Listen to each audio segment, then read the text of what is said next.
오는 6월 13일 지방선거를 앞두고 잇따라 터진 미투 폭로 때문에 민주당의 고심이 갈수록 깊어지고 있습니다. 여론이 어디까지 악화할지 몰라서 선거 전략을 다시 가다듬어야 하는 상황에 처했기 때문인데요. 자세한 내용 김홍국 경기대 겸임교수, 김병민 경희대 개원교수와 함께 짚어보겠습니다. 두 분 안녕하십니까? 두 분 어서 오십시오. 안녕하세요. 요즘 이 미투 폭로 때문에 온 사회가 지금 충격에 빠졌는데 특히 이제 정치권에서는 여당인 민주당 관련 인사들의 이제 성추문 관련이 계속 폭로되다 보니까 요즘 이 민주당 분위기는 굉장히 곤혹스러운 것 같습니다. 어떻게 보십니까? 그렇죠. 곤혹스러울 수밖에 없죠. 더군다나 그동안에 한미 관계, 남북 관계 다양한 측면에서 여러 가지 논란이 있었는데 최근에 남북 정상회담 또 북미 정상회담까지 합의가 된 상황이기 때문에 굉장히 뭔가 치고 나가는 그런 분위기가 될 텐데 굉장히 좀 어둡습니다. 역시 그 이유는 아무래도 미투 이제 폭로가 이어지고 있고 네. 잘못했던 그런 과거들이 이제 드러나고 있는 것 아니겠습니까? 예. 네. 과거에 이 권위에 의존해서 또는 권력에 의존해서 사실상 성 문제, 특히 여성에 대한 인권이라든가 이런 부분에 대해서 소홀했던 것들이 이제 일부는 뭐 아주 성폭력에 또는 성추행, 성희롱 이런 식으로 나타나고 있는 거고요. 이로 인해서 사실은 유권자들의 마음이 싸늘해질 수밖에 없는 상황이기 때문에 당 차원에서 굉장히 걱정을 하는 것 같습니다. 특히 문재인 대통령에 이어서 사실은 차기의 유력한 주자로 꼽혔던 안희정 전 지사가 지금 사실상 검찰 조사를 이미 받았고요. 네. 또 추가로 조사를 받을 수밖에 없는 상황이고 또 이런 사안들이 계속 터져나오고 있습니다.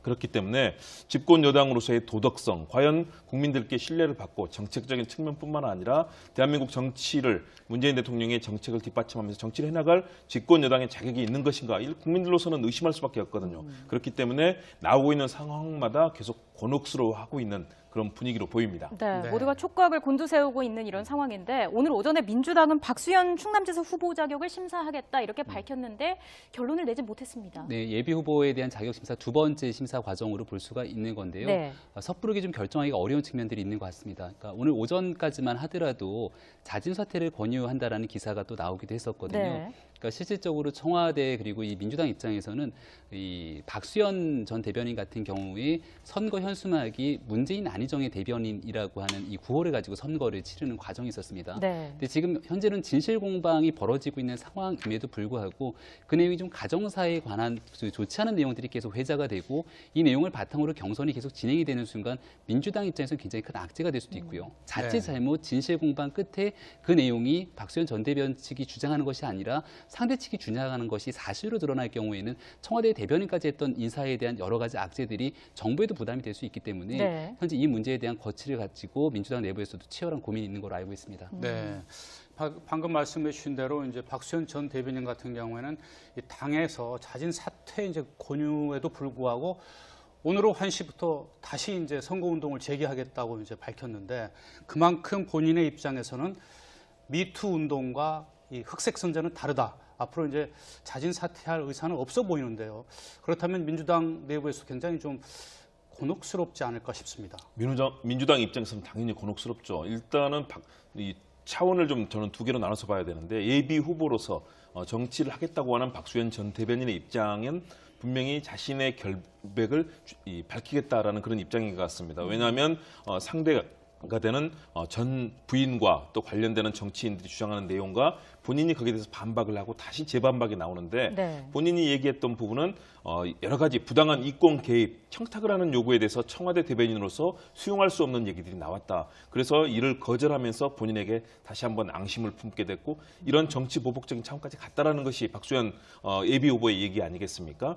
당의 입장에서는 또 이런 사안이 계속해서 불거질 경우에는 당 전체의 이미지, 더군다나 문재인 정부의 이미지에까지 영향을 미칠 수 있기 때문에 사실상 사퇴 쪽으로 해줬으면 좋겠다라는 그런 공고를 한 상황인데요. 그러나 박수현 전 대변인 입장에서는 이대로 간다면 결국은 본인의 정치 생명도 사실은 회복하기 어려울 것이다. 그렇기 때문에 결백을 밝히겠다 하는 입장인 것 같고요. 네. 지금까지 나왔던 내용을 들어본다면 어쨌든 이권에 대해서 전 부인과의 관계에서의 남녀 간의 그런 문제도 있지만 결국은 이권이라는 부당한 그런 청탁에 대해서 단호하게 또 이를 거절했던 그런 입장들까지 개입이 되어 있기 때문에 저는 사실은 좀 공방을 좀 지켜볼 필요가 있지 않나. 네. 정확한 진실이 과연 누구의 손에서 누구의 입에서 나온 말이 맞는 것인가를 사실은 국민들이 좀 판단하실 수 있는 계기가 좀 됐으면 하는 그런 바람이 있고요. 자칫하면 여러 가지 논란이 나오고 특히 미투 운동 때문에 정치권에 대한 공격이 커지는 가운데 열심히 노력했던 정치인이 마녀 사냥의 희생양처럼 될 가능성도 있고, 그러나 만일의 경우 정말로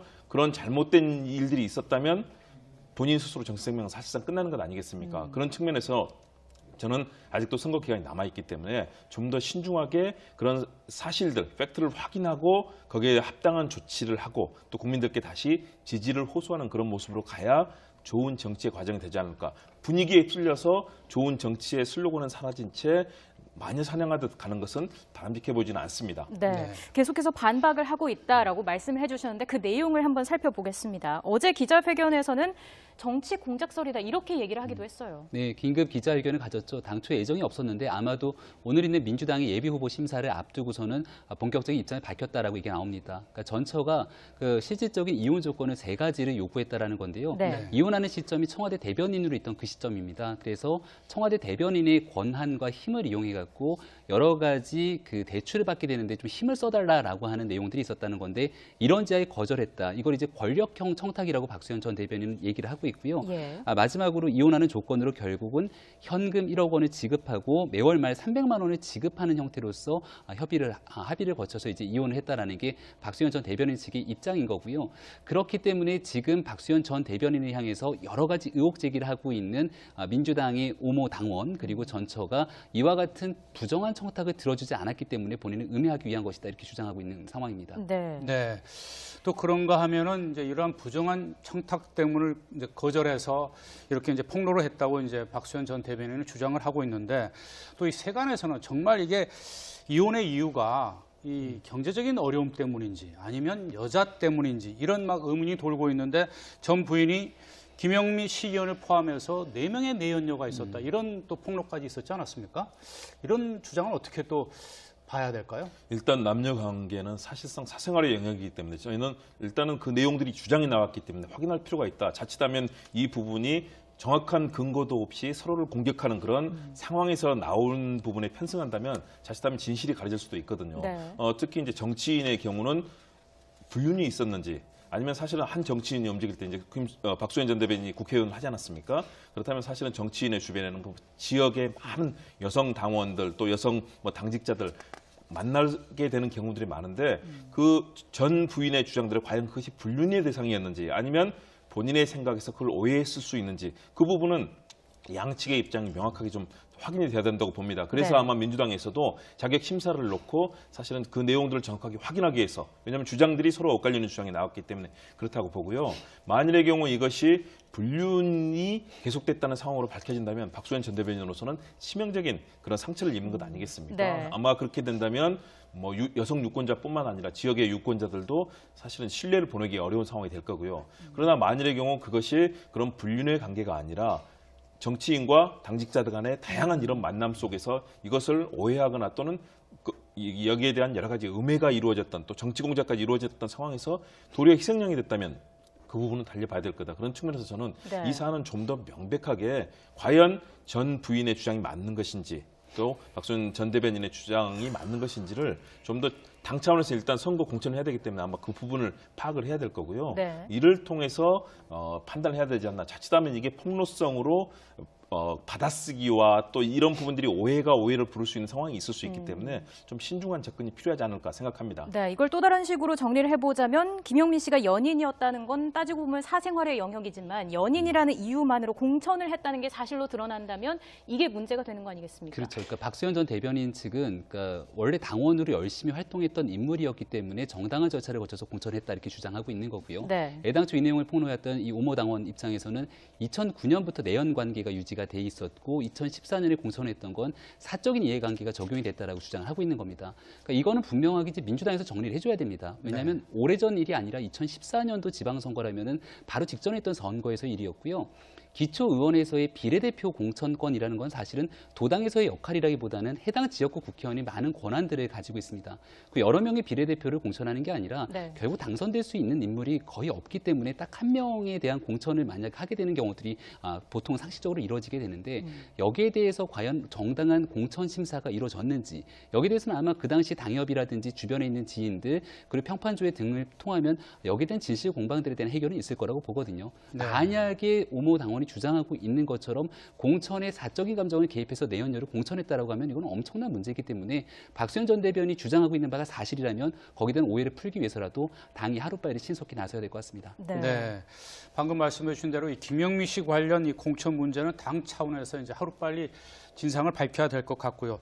이 가정사 문제는 참 당 차원에서도 이거 밝힌다는 게 쉽지 않은 문제인데 어찌됐든 이 박수현 전 대변인과 전 부인 간의 이 혼탁한 공방은 계속될 것 같고요. 자, 그리고 오늘 이 정봉주 전 의원의 이 반박 기자회견이 있었지 않았습니까?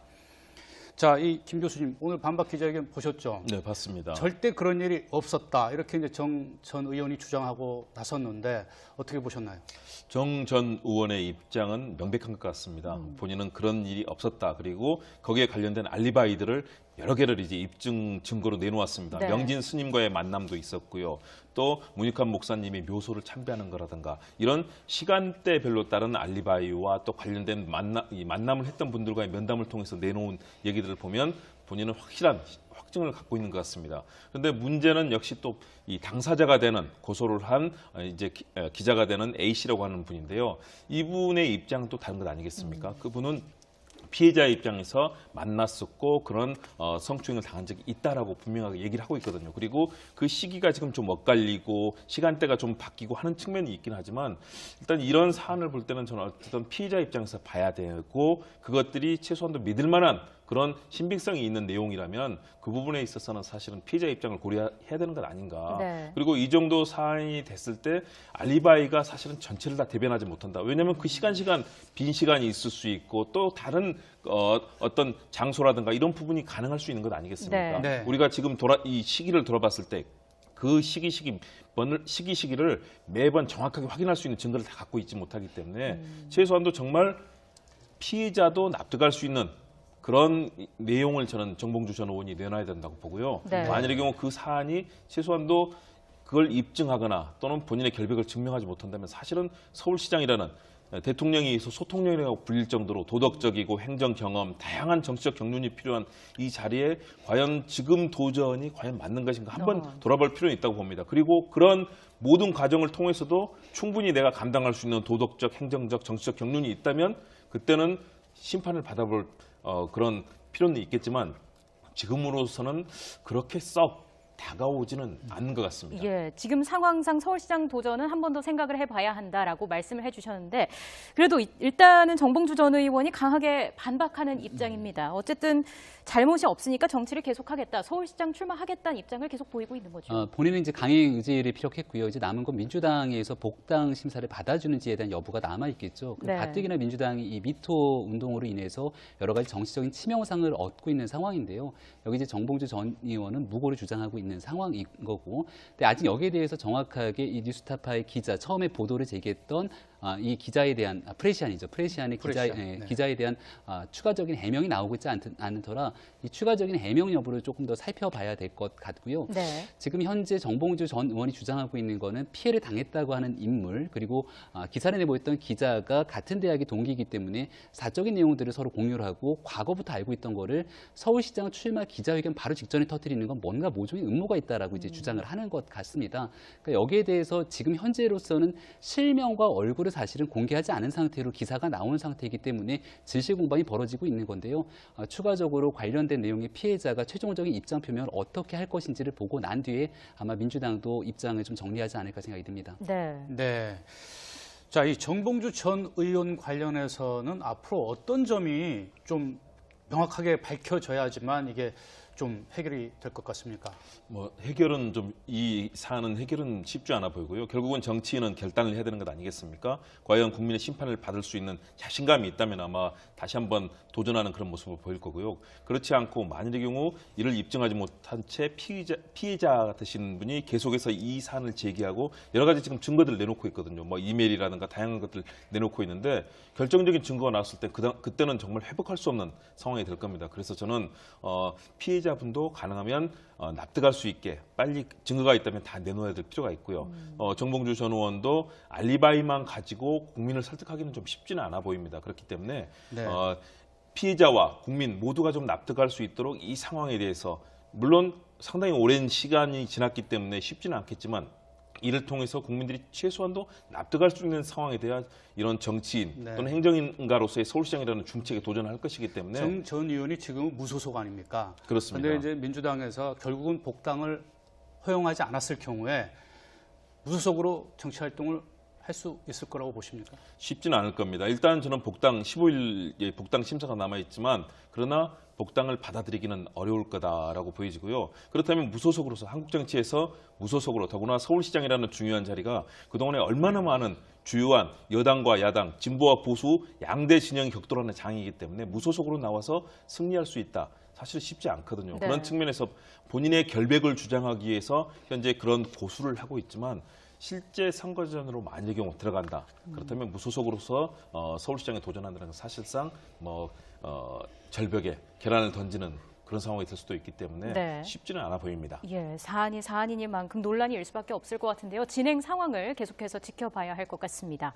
자, 이런 가운데 민병두 의원 10년 전 성추행 의혹이 불거졌는데요. 의혹이 나오자마자 1시간 만에 사퇴 의사를 밝혔어요. 네, 그 2008년도 얘기죠. 지난 주말에 뉴스타파에서 관련된 내용들을 보도를 했고요. 네. 당시는 현역 의원 신분은 아니었습니다. 낙선 의원 신분으로 해외 트래킹 과정에서 한 여성을 만났고 그리고 나서 이제 노래방에서 같이 춤을 추다가 이런 성추행 시도가 있었다라고 폭로가 나오게 된 거죠. 예. 여기에 대해서 이제 민병두 의원은 아는 사람인 것을 인정을 했고요. 그리고 상대분에 대한 이 죄송한 마음이 필요했지만 사실관계에 대한 내용들은 좀 유보를 했습니다. 네. 하지만 본인이 그동안 엄격하게 도덕적으로 문제가 생길 경우는 항상 의원직을 내려놓을 마음을 갖고 있었기 때문에 의원직을 내려놓겠다라고 해서 토요일에 언급을 하고 굉장히 여의도에 큰 파장이 일었거든요. 네. 그러니까 실제로 현역 국회의원 대상으로 한 첫 미투 폭로가 진행이 된 겁니다. 네. 근데 여기서 만약 민병두 의원이 이 정도의 사건을 가지고 국회의원직을 내려놓게 된다면 향후 현역 국회의원, 특히 정치인들에 대한 거치된 시금석이 될 수도 있다는 판단이 될 거고요.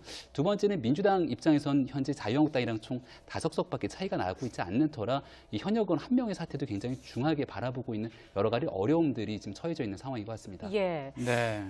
이 민병두 의원의 미투와 관련해서 부인과 아들도 나서서 두둔했다고 하죠. 그렇죠. 다른 정치인과는 지금 완전히 다른 상황이죠. 이례적이죠. 사실상 그렇죠. 그런 어떤 이 성과 관련된 스캔들이 나왔을 때 네. 가정에서 사실은 그 부인이라든가 가족들이 외면하거나 또는 정말 가정이 파탄나는 경우가 네. 많지 않습니까?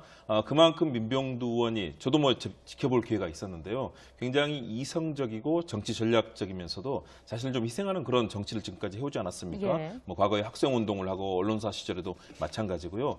그런 측면에서 본인이 가지고 있던 도덕적 결함이 발견되면 작은 잘못이라도 내려놓겠다라고 스스로에게 다짐을 했었다고 이제 본인이 얘기를 하고 있고요. 네. 그런 차원에서 국회의원직을 본인은 던지겠다. 그리고 그 내용에 대해서는 정말로 자연인으로서 거기에 대해서 평가를 받겠다. 왜냐하면 피해자의 주장과는 본인이 다르다고 분명히 생각을 하고 있는 것이거든요.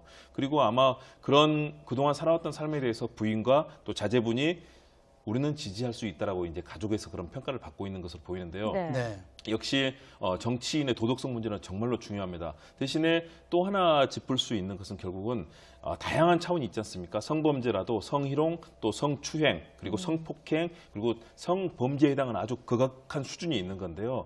그런 측면에서 과연 정치인들의 이런 스캔들을 어느 정도까지 봐야 될 것인가, 또 그동안 살아왔던 삶이라든가 또 정치 현장에서 유권자들의 판단을 어떻게 받아볼 것인가, 그동안의 많은 과거에 여당과 야당에서 많은 성 스캔들이 있었고 지금도 발생하고 있는 상황 아니겠습니까? 그렇다면 이번 사안이 굉장히 중요하게 앞으로 정치권의 그런 성 스캔들을 바라보는 중요한 시금석, 판단의 기준이 된다는 점에서 저도 상당히 이 부분은 냉철하게 짚어볼 필요는 있다고 봅니다. 네. 네. 우리 김병민 교수도 이제 여의도 정치권에 이제 좀 오랫동안 계셨으니까 지금 이 민병두 의원 같은 경우에도 사업가 A 씨의 주장과는 굉장히 지금 다릅니다. 그래서 앞으로 의원직은 사퇴하더라도 진실은 반드시 가리겠다는 입장인데 이 정치인들이 사업가라든지 또 지역 유권자들하고 만나는 과정에서 이렇게 노래방을 간다든지 지금 민병두 씨 같은 경우, 민병두 의원 같은 경우에 이런 이제 성 문제 때문에 앞으로도 또 국회의원들 특히 이제 여의도에서 굉장히 긴장하고 있는 분들이 많지 않을까요? 특히나 이 민병두 의원 같은 경우는 서울시장의 경선 후보로 출마를 선언하고 지금 움직이고 있지 않았습니까? 그러니까 특히나 지금 현재 단순하게 정치로 활동하는 것을 넘어서서 지방선거 아니면 뭐 서울시장 선거라든지 그리고 앞으로 있는 총선 과정에서 후보로 출마하게 됐을 경우에 이와 같은 폭로들이 터져나올 가능성도 또 배제하기 어려운 측면들이 있을 겁니다. 그러니까 여기에 대해서 각 정당 입장에서는 과거에 있었던 성적인 도덕성의 관점에서 어느 정도 선까지를 좀 용인할 수 있을 것인데 기준을 명확히 세우지가 않는다라면은 향후에서도 굉장히 큰 대혼란이 있을 수 있는 거고요. 당초 안희정 전 지사가 이 언론의 보도를 통해 갖고서는 굉장히 빠른 시간 안에 민주당이 최고위원회를 소집하고 즉각적인 제명을 결정했는데 그때 나왔던 얘기 중에 하나도 앞으로 차후에 같은 정치인들이 비슷한 사건이 발생할 경우 정당은 어떤 기준들을 적용할 것인가에 대한 얘기들이 나오고 있는 거거든요. 네. 그러니까 민병두 의원 같은 경우는 사실 일어난 사건이 현직 의원 시절이 아니라 낙선 의원 시절이라고 하는 좀 차이가 그렇죠. 있긴 합니다. 근데 만약 이와 같은 내용들이 현직 의원 시절에 일어났던 일이라면은 그 엄격성을 훨씬 더 큰 잣대를 들이대야 될 것이고요. 현역 의원 시절이 아니라 과거에 있었던 자연인 시절의 일이라 하더라도 과연 그 기준에 대한 책임을 어느 정도까지 물을지는 사실은 해당 정당뿐만이 아니라 국회에 있는 각 정당이 모여서 특히나 여성 의원들 중심으로 하는 이 성폭력 대책 특위들이 다 있는 걸로 알고 있는데 네. 명확한 기준, 윤리적 기준을 설정할 필요가 있다고 봅니다. 네. 민병두 의원은 그 폭로가 나오자마자 바로 1시간 반 만에 이제 기자회견을 열고 이제 사퇴하겠다 의사를 밝혔고 오늘은 이제 국회의원직 사퇴서까지 제출을 했습니다.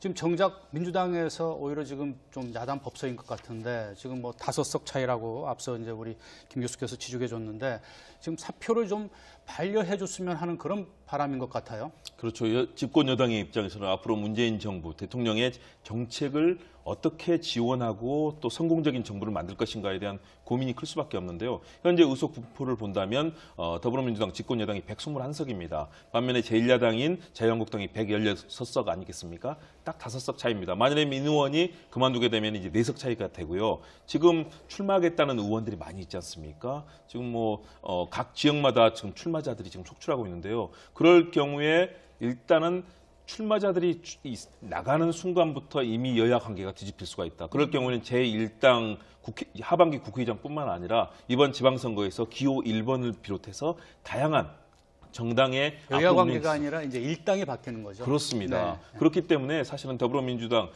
집권 여당의 입장에서 사실은 곤혹스러울 수밖에 없는데요. 민병두 의원의 그동안 성향이라든가 성격으로 봤을 때는 당에서 아무리 만류하더라도 그것을 되받을 그런 성격은 아니라고 봅니다. 네. 본인이 한번 결정했고 굉장히 이 사안에 대해서 나의 이 결백을 입증하겠다라고 이제 한 것 아니겠습니까? 그런 측면에서 되돌리기는 어려울 텐데요. 그렇다면 집권 여당으로서 앞으로 국정 운영에 어떻게 역할을 할 것인가? 이제 출마하겠다는 의원들을 만류해야 되고 벌써 뭐 불출마를 당초엔 출마할 의향이 있다가 좀 불출마를 선언하는 의원도 나오지 않습니까? 네. 이런 흐름 속에서 집권 여당으로서의 아마 고민이 계속 깊어질 것으로 보입니다. 예, 이게 자체 의혹 제기만으로 국회의원직을 내놓게 된다면 전례를 만드는 게 아닌가 이런 우려가 나오고 있는데 여당뿐만 아니라 야당에서도 나오고 있다고요. 네, 맞습니다. 그러니까 야당이라고 볼 수 있는 뭐 자유한국당을 비롯한 바른미래당 같은 경우도 이 사건에 대해서 이제 엄중하게 바라보는 것은 분명합니다. 그리고 여기에 대해서 뭐 성폭행과 성추행에 대한 차별적인 내용들을 담고 있는 건 아닙니다만은 이 부분에 대한 분명한 기준들을 설정하지 않을 경우 분명하게 또 다른 미투 운동으로 인해서 이건 뭐 어느 당에든지 해당될 수 있는 내용이거든요. 네. 그러니까 여기에 대한 기준을 명확히 하기 위한 노력들이 아마 조만간 선행될 것으로 보입니다. 네. 자, 이렇게 이제 제1당을 뺏길까 이렇게 지금 이제 여당에서 굉장히 고심이 많은데 또 이제 6.13 지방선거를 앞두고 현역 의원들이 이제 출마하는 것도 굉장히 만류하고 있는데 결국은 이제 전남지사 출마를 하려고 했던 이계호 의원도 결국 불출마를 선언했죠. 그렇죠. 앞으로 이제 이런 추세가 계속 이어질 것으로 보십니까? 그럴 수밖에 없을 겁니다. 만일의 경우 여기서 집권 여당으로서의 국정 운영 동력을 상실한다면 사실은 문재인 정부가 지금 추진하고 있는 남북 정상회담뿐만 아니라 5월달엔 또 북미 정상회담의 성과를 동북아의 평화 안정 이유로 끌고 가야 되지 않습니까? 그런데 이를 운영할 수 있는 그런 능력에서 심각한 위기 상황에 닥칠 수밖에 없습니다. 그렇기 때문에 김영춘 의원 같은 경우도 정말 부산시장 출마 여론이 높았었고 네. 본인도 네. 그런 마음이 있었음에도 불구하고 사실상 불출마를 선언하면서 여러 가지 이제 그런 상황이 전개가 되고 있고요. 또 이계호 의원도 꼭 나가겠다 그런 의지를 보였었습니다. 마찬가지고요. 지금 다른 지역들 인천이라든가 또는 뭐 다른 지역들 굉장히 많은 지역에서 출마하겠다는 의원들이 많지 않습니까? 이 분들도 결국은 집권 여당 내에서 다양한 논의를 거쳐서 불출마를 선언하는 흐름이 나올 거다. 그럼에도 불구하고 꼭 나가겠다는 그런 의원들이 이 결행을 한다면 사실은 집권 여당으로서 이를 국회의원들 개개인의 결정을 막을 수는 없거든요. 네. 그런 측면에서 굉장히 곤혹스럽고 어려운 그래서 결국은 청와대도 계속 고심이 깊어질 수밖에 없는 그런 정치적인 흐름이 전개되고 있는 것 같습니다. 네, 정치권을 강타한 미투 운동 파장이 큰 만큼 냉철하게 다뤄볼 필요가 있을 것 같습니다. 자, 저희가 주제를 좀 바꿔보겠습니다. 이명박 전 대통령에 대한 소환이 이틀 앞으로 다가왔습니다. 이런 가운데 김윤옥 여사가 대선 전에 명품백을 받았다가 돌려줬다는 보도가 나왔어요. 네, 얼마 전에 이제 정두원 전 의원이 이런 얘기를 하지 않았습니까? 경천 동지할 일이 한 3가지 정도 건이 있었다라고 네. 얘기해서 그 내용들을 정확하게 얘기하지는 않았는데 현재 보도가 되고 있는 바에 따르면 대통령 선거 전에 명품백, 그러니까 한 2천만 원에서 3천만 원 정도에 달한다라고 하는 명품백에 돈을 담아서 김윤호 여사에게 전달을 했고 예. 이게 이제 향후 문제가 되니까 이것을 염려한 이 대선 후보 이명박 전 대통령 측에서 다시 돌려줬다라는 내용들이 보도가 되고 있는 건데요. 여기에 대한 사건의 뭐 진실은 이제 향후 수사를 통해서 밝혀져야 될 것 같다라는 생각이 듭니다만 네. 과거 이제 얼마 전에 김은혜 여사가 명품백을 또 뭐 국정원 특수활동비를 통해서 미국을 방문하는 길에 이렇게 받았다라는 뭐 여러 가지 내용들이 나왔습니다만 그 내용에 대해서 또 추가적으로 나오지 않는 상황들이 있는 터라 일단은 명확하게 제기된 의혹들에 대해서 조금은 과거 이제 노무현 전 대통령 시절에 논두렁 식의 사건이 연상될 정도의 얘기들은 조금 지양할 필요가 있고 사건이 보다 구체적이고 명확해졌을 경우 그 내용들을 집중적으로 따져 묻는 것이 오히려 온당하지 않는가 이런 생각이 들기도 합니다. 네. 네. 계속해서 수사가 이루어질 것으로 보이는데 검찰이 이제 이명박 전 대통령 뇌물죄 규명을 위해서 막판 작업에 들어간 것 같아요. 그렇죠. 이제는 소환 이틀 앞 아니겠습니까? 거의 모든 준비를 다 마쳤다라고 보여지고요. 네. 김윤옥 여사 얘기는 뭐 정두원 전 의원이 경천 동지할 일이 있다. 또 김 여사가 실수를 했다. 뭐 이런 얘기를 하지 않았습니까? 네. 그런 내용들이 지금 하나씩 나오고 있는 것을 보는데요. 과연 어느 정도 사실에 부합되는지는 검찰이 이제 밝혀야 될 것으로 보이고요. 그리고 막판 이를 앞두고 이제 뭐 어제까지 해서 사위인 또 이상주 삼성전자 뭐 전무라든가 다양한 분들 관련됐던 뭐 송정호 전 법무장관이라든가 그런 분들이 지금 검찰 조사를 받았습니다. 어떤 분은 2번 받기도 하고 3번 받기도 하고 네. 사실상 검찰이 모았던 방대한 자료 정말 뭐 신문 조서만 해도 몇백 페이지에 이를 정도로 방대한 분량으로 이미 준비를 했고 관련되는 증거 자료만 해도 뭐 수십 박스가 되지 않습니까? 네. 이런 내용을 놓고 치밀하게 막판 신문 준비를 하고 있는 것으로 보이는데요. 아마 검찰로서도 고민을 할 겁니다. 그래도 전직 대통령인데 최소한의 예우를 잘 해야 되고요. 그러면서도 그런 혐의에 대해서는 명백하게 짚어서 국민들이 걱정하고 계시는 그리고 또 분노도 하고 있는 그런 상황에 대해서 진실을 가려주는 것이 결국 검찰의 할 일 아니겠습니까? 네. 그런 네. 측면에서 마지막 막판 증인들과 참고인들 또는 뭐 관련되는 피의자들 다 조율을 해서 마지막 조사를 다 마치고 마지막 이제 카운트다운을 남겨놓고 있는 것 같습니다. 예, 말씀하신 네. 것처럼 서울중앙지검이 조사 준비에 굉장히 분주해 보이는 모습입니다. 지난해 박근혜 전 대통령 조사했던 서울중앙지검 1001호 특별조사실에서 이명박 전 대통령을 조사한다고요. 네, 마찬가지로 조사할 예정이고 전직 대통령에 관한 여러 가지 예우를 갖출 것으로 보입니다. 뭐 규모라든지 충분한 휴식을 취할 수 있는 시설 이런 것들이 담보될 것으로 보이고요. 일단 이명박 전 대통령이 상당히 생각보다 고령입니다. 이제 고령에 대한 건강 문제도 고려할 네. 것이고요. 또 한 번 소환을 하게 되고 추가적인 소환이 불가할 것으로 보이기 때문에 아마 한 번 소환 조사를 했을 때 굉장히 긴 장시간 조사가 이루어질 것으로 보이고요. 네. 현재 우리가 지금 알려진 혐의만 해도 20개 뇌물만 지금 현재 뭐 110억 정도의 혐의를 받고 있는 상태이기 때문에 네. 이 광대한 양의 조사가 진행되기까지 꽤 오랜 시간이 걸릴 것으로 보이고요. 네. 이 수사는 크게 한 3가지가 있는데 하나는 다스에 관한 부분들이 가장 중점적이고 두 번째는 국정원 특수활동비 문제를 이제 어떤 방식으로 청와대가 전용해서 활용했는가에 대한 문제 그리고 마지막에 이제 측근들에 대한 조사를 통해서 뇌물에 대한 문제까지 이어지게 되는데 이 큰 3가지에 대해서 아마도 집중적으로 수사가 진행될 것으로 보입니다. 예. 네.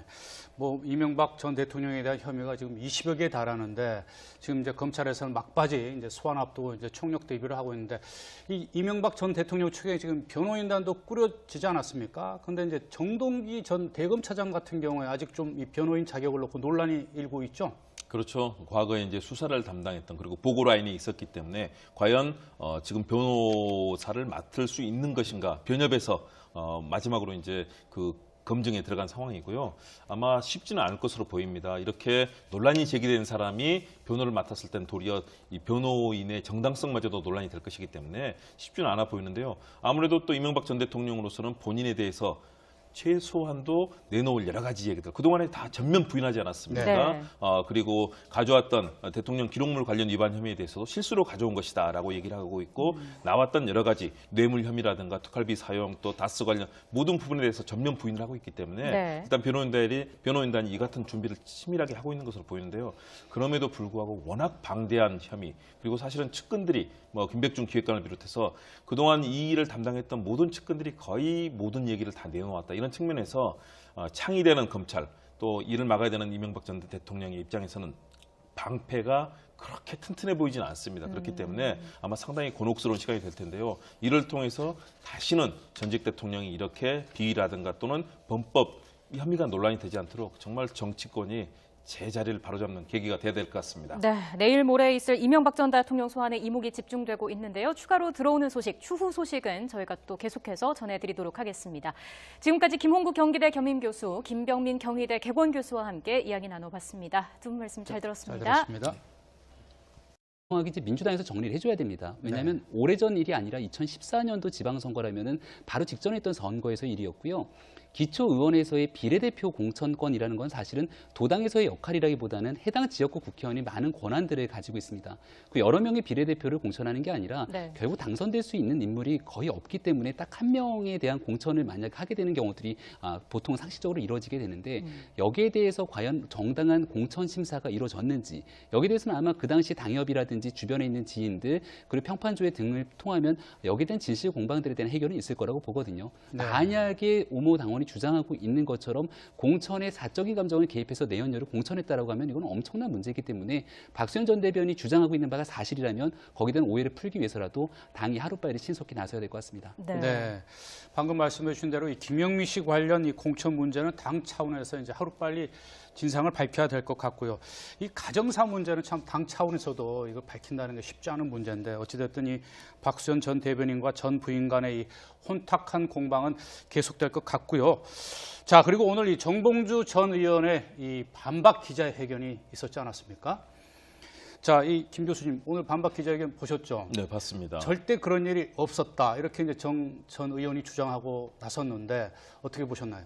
정 전 의원의 입장은 명백한 것 같습니다. 본인은 그런 일이 없었다. 그리고 거기에 관련된 알리바이들을 여러 개를 이제 입증 증거로 내놓았습니다. 네. 명진 스님과의 만남도 있었고요. 또 문익환 목사님이 묘소를 참배하는 거라든가 이런 시간대별로 따른 알리바이와 또 관련된 만남을 했던 분들과의 면담을 통해서 내놓은 얘기들을 보면 본인은 확실한 확증을 갖고 있는 것 같습니다. 그런데 문제는 역시 또 이 당사자가 되는 고소를 한 이제 기자가 되는 A 씨라고 하는 분인데요. 이분의 입장은 또 다른 것 아니겠습니까? 그분은 피해자의 입장에서 만났었고 그런 성추행을 당한 적이 있다라고 분명하게 얘기를 하고 있거든요. 그리고 그 시기가 지금 좀 엇갈리고 시간대가 좀 바뀌고 하는 측면이 있긴 하지만 일단 이런 사안을 볼 때는 저는 어쨌든 피해자 입장에서 봐야 되고 그것들이 최소한도 믿을 만한 그런 신빙성이 있는 내용이라면 그 부분에 있어서는 사실은 피해자 입장을 고려해야 되는 것 아닌가 네. 했던 그런 입장들까지 개입이 되어 있기 때문에 저는 사실은 좀 공방을 좀 지켜볼 필요가 있지 않나. 네. 정확한 진실이 과연 누구의 손에서 누구의 입에서 나온 말이 맞는 것인가를 사실은 국민들이 좀 판단하실 수 있는 계기가 좀 됐으면 하는 그런 바람이 있고요. 네. 자칫하면 여러 가지 논란이 나오고 특히 미투 운동 때문에 정치권에 대한 공격이 커지는 가운데 열심히 노력했던 정치인이 마녀 사냥의 희생양처럼 될 가능성도 있고 그러나 만일의 경우 정말로 그런 잘못된 일들이 있었다면 본인 스스로 정치 생명은 사실상 끝나는 것 아니겠습니까? 그런 측면에서 저는 아직도 선거 기간이 남아있기 때문에 좀 더 신중하게 그런 사실들, 팩트를 확인하고 거기에 합당한 조치를 하고 또 국민들께 다시 지지를 호소하는 그런 모습으로 가야 좋은 정치의 과정이 되지 않을까. 분위기에 찔려서 좋은 정치의 슬로건은 사라진 채 마녀 사냥하듯 가는 것은 바람직해 보이지는 않습니다. 네. 네. 계속해서 반박을 하고 있다라고 말씀해 주셨는데 그 내용을 한번 살펴보겠습니다. 어제 기자회견에서는 정치 공작설이다 이렇게 얘기를 하기도 했어요. 네, 긴급 기자회견을 가졌죠. 당초 예정이 없었는데 아마도 오늘 있는 민주당의 예비후보 심사를 앞두고서는 본격적인 입장을 밝혔다라고 얘기가 나옵니다. 그러니까 전처가 그 실질적인 이혼 조건을 3가지를 요구했다라는 건데요. 네. 이혼하는 시점이 청와대 대변인으로 있던 그 시점입니다. 그래서 청와대 대변인의 권한과 힘을 이용해가지고 갖고 여러 가지 그 대출을 받게 되는데 좀 힘을 써달라라고 하는 내용들이 있었다는 건데 이런 지하에 거절했다. 이걸 이제 권력형 청탁이라고 박수현 전 대변인 얘기를 하고 있고요. 예. 마지막으로 이혼하는 조건으로 결국은 현금 1억 원을 지급하고 매월 말 300만 원을 지급하는 형태로서 합의를 거쳐서 이제 이혼을 했다라는 게 박수현 전 대변인 측의 입장인 거고요. 그렇기 때문에 지금 박수현 전 대변인을 향해서 여러 가지 의혹 제기를 하고 있는 민주당의 오모 당원 그리고 전처가 이와 같은 부정한 청탁을 들어주지 않았기 때문에 본인을 음해하기 위한 것이다 이렇게 주장하고 있는 상황입니다. 네. 네.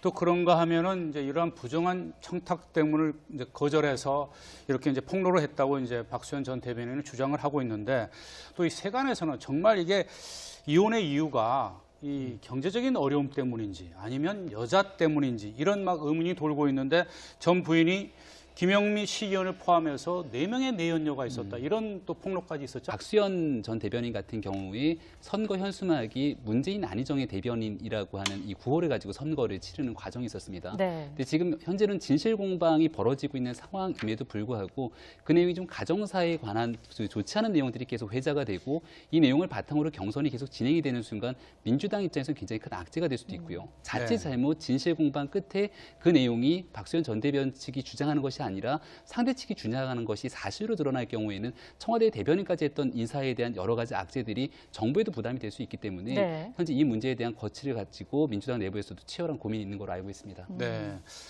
방금 말씀해 주신 대로 이제 박수현 전 대변인 같은 경우에는 이 당에서 자진 사퇴 이제 권유에도 불구하고 오늘 오후 1시부터 다시 이제 선거운동을 재개하겠다고 이제 밝혔는데 그만큼 본인의 입장에서는 미투 운동과 이 흑색 선전은 다르다. 앞으로 이제 자진 사퇴할 의사는 없어 보이는데요. 그렇다면 민주당 내부에서 굉장히 좀 곤혹스럽지 않을까 싶습니다. 민주당 입장에서는 당연히 곤혹스럽죠. 일단은 이 차원을 좀 저는 두 개로 나눠서 봐야 되는데 예비 후보로서 정치를 하겠다고 하는 박수현 전 대변인의 입장은 분명히 자신의 결백을 밝히겠다라는 그런 입장인 것 같습니다. 왜냐하면 상대가 되는 전 부인과 또 관련되는 정치인들이 주장하는 내용과 본인이 거기에 대해서 반박을 하고 다시 재반박이 나오는데 네. 본인이 얘기했던 부분은 여러 가지 부당한 이권 개입, 청탁을 하는 요구에 대해서 청와대 대변인으로서 수용할 수 없는 얘기들이 나왔다. 그래서 이를 거절하면서 본인에게 다시 한번 앙심을 품게 됐고 이런 정치 보복적인 차원까지 갔다라는 것이 박수현 예비 후보의 얘기 아니겠습니까? 당의 입장에서는 또 이런 사안이 계속해서 불거질 경우에는 당 전체의 이미지, 더군다나 문재인 정부의 이미지에까지 영향을 미칠 수 있기 때문에 사실상 사퇴 쪽으로 해줬으면 좋겠다라는 그런 공고를 한 상황인데요. 그러나 박수현 전 대변인 입장에서는 이대로 간다면 결국은 본인의 정치 생명도 사실은 회복하기 어려울 것이다. 그렇기 때문에 결백을 밝히겠다 하는 입장인 것 같고요. 네. 지금까지 나왔던 내용을 들어본다면 어쨌든 이권에 대해서 전 부인과의 관계에서의 남녀 간의 그런 문제도 있지만 결국은 이권이라는 부당한 그런 청탁에 대해서 단호하게 또 이를 오는 6월 13일 지방선거를 앞두고 잇따라 터진 미투 폭로 때문에 민주당의 고심이 갈수록 깊어지고 있습니다. 여론이 어디까지 악화할지 몰라서 선거 전략을 다시 가다듬어야 하는 상황에 처했기 때문인데요. 자세한 내용 김홍국 경기대 겸임교수, 김병민 경희대 개원교수와 함께 짚어보겠습니다. 두 분 안녕하십니까? 두 분 어서 오십시오. 안녕하세요. 요즘 이 미투 폭로 때문에 온 사회가 지금 충격에 빠졌는데 특히 이제 정치권에서는 여당인 민주당 관련 인사들의 이제 성추문 관련이 계속 폭로되다 보니까 요즘 이 민주당 분위기는 굉장히 곤혹스러운 것 같습니다. 어떻게 보십니까? 그렇죠. 곤혹스러울 수밖에 없죠. 더군다나 그동안에 한미 관계, 남북 관계 다양한 측면에서 여러 가지 논란이 있었는데 최근에 남북 정상회담 또 북미 정상회담까지 합의가 된 상황이기 때문에 굉장히 뭔가 치고 나가는 그런 분위기가 될 텐데 굉장히 좀 어둡습니다. 역시 그 이유는 아무래도 미투 이제 폭로가 이어지고 있고 네. 잘못했던 그런 과거들이 이제 드러나고 있는 것 아니겠습니까? 예. 네. 과거에 이 권위에 의존해서 또는 권력에 의존해서 사실상 성 문제, 특히 여성에 대한 인권이라든가 이런 부분에 대해서 소홀했던 것들이 이제 일부는 뭐 아주 성폭력에 또는 성추행, 성희롱 이런 식으로 나타나고 있는 거고요. 이로 인해서 사실은 유권자들의 마음이 싸늘해질 수밖에 없는 상황이기 때문에 당 차원에서 굉장히 걱정을 하는 것 같습니다. 특히 문재인 대통령에 이어서 사실은 차기의 유력한 주자로 꼽혔던 안희정 전 지사가 지금 사실상 검찰 조사를 이미 받았고요. 네. 또 추가로 조사를 받을 수밖에 없는 상황이고 또 이런 사안들이 계속 터져나오고 있습니다. 그렇기 때문에 집권 여당으로서의 도덕성, 과연 국민들께 신뢰를 받고 정책적인 측면뿐만 아니라 대한민국 정치를 문재인 대통령의 정책을 뒷받침하면서 정치를 해나갈 집권 여당의 자격이 있는 것인가, 국민들로서는 의심할 수밖에 없거든요. 그렇기 때문에 나오고 있는 상황마다 계속 곤혹스러워하고 있는 그런 분위기로 보입니다. 네, 네. 모두가 촉각을 곤두세우고 있는 이런 상황인데 오늘 오전에 민주당은 박수현 충남지사 후보 자격을 심사하겠다 이렇게 밝혔는데 결론을 내지 못했습니다. 네, 예비 후보에 대한 자격 심사 두 번째 심사 과정으로 볼 수가 있는 건데요. 네. 섣부르게 좀 결정하기가 어려운 측면들이 있는 것 같습니다. 그러니까 오늘 오전까지만 하더라도 자진 사퇴를 권유한다라는 기사가 또 나오기도 했었거든요. 네. 그러니까 실질적으로 청와대 그리고 이 민주당 입장에서는 이 파놨습니까? 이런 주장은 어떻게 또 봐야 될까요? 일단 남녀 관계는 사실상 사생활의 영역이기 때문에 저희는 일단은 그 내용들이 주장이 나왔기 때문에 확인할 필요가 있다. 자칫하면 이 부분이 정확한 근거도 없이 서로를 공격하는 그런 상황에서 나온 부분에 편승한다면 자칫하면 진실이 가려질 수도 있거든요. 네. 특히 이제 정치인의 경우는 불륜이 있었는지 아니면 사실은 한 정치인이 움직일 때 이제 박수현 전 대변인이 국회의원을 하지 않았습니까? 그렇다면 사실은 정치인의 주변에는 그 지역의 많은 여성 당원들 또 여성 당직자들 만나게 되는 경우들이 많은데 그 전 부인의 주장들을 과연 그것이 불륜의 대상이었는지 아니면 본인의 생각에서 그걸 오해했을 수 있는지 그 부분은 양측의 입장이 명확하게 좀 확인이 돼야 된다고 봅니다. 그래서 네. 아마 민주당에서도 자격 심사를 놓고 사실은 그 내용들을 정확하게 확인하기 위해서 왜냐하면 주장들이 서로 엇갈리는 주장이 나왔기 때문에 그렇다고 보고요. 만일의 경우 이것이 불륜이 계속됐다는 상황으로 밝혀진다면 박수현 전 대변인으로서는 치명적인 그런 상처를 입는 것 아니겠습니까? 네. 아마 그렇게 된다면 여성 유권자뿐만 아니라 지역의 유권자들도 사실은 신뢰를 보내기 어려운 상황이 될 거고요. 그러나 만일의 경우 그것이 그런 불륜의 관계가 아니라 정치인과 당직자들 간의 다양한 이런 만남 속에서 이것을 오해하거나 또는 여기에 대한 여러 가지 음해가 이루어졌던 또 정치 공작까지 이루어졌던 상황에서 도리어 희생양이 됐다면 그 부분은 달려봐야 될 거다. 그런 측면에서 저는 네. 이 사안은 좀 더 명백하게 과연 전 부인의 주장이 맞는 것인지 또 박수현 전 대변인의 주장이 맞는 것인지를 좀 더 당 차원에서 일단 선거 공천을 해야 되기 때문에 아마 그 부분을 파악을 해야 될 거고요. 네. 이를 통해서 판단을 해야 되지 않나. 자칫하면 이게 폭로성으로 받아쓰기와 또 이런 부분들이 오해를 부를 수 있는 상황이 있을 수 있기 때문에 좀 신중한 접근이 필요하지 않을까 생각합니다. 네, 이걸 또 다른 식으로 정리를 해보자면 김용민 씨가 연인이었다는 건 따지고 보면 사생활의 영역이지만 연인이라는 이유만으로 공천을 했다는 게 사실로 드러난다면 이게 문제가 되는 거 아니겠습니까? 그렇죠. 그러니까 박수현 전 대변인 측은 그러니까 원래 당원으로 열심히 활동했던 인물이었기 때문에 정당한 절차를 거쳐서 공천했다 이렇게 주장하고 있는 거고요. 네. 애당초 이 내용을 폭로했던 이 오모 당원 입장에서는 2009년부터 내연 관계가 유지가 돼 있었고 2014년에 공천했던 건 사적인 이해관계가 적용이 됐다라고 주장을 하고 있는 겁니다. 그러니까 이거는 분명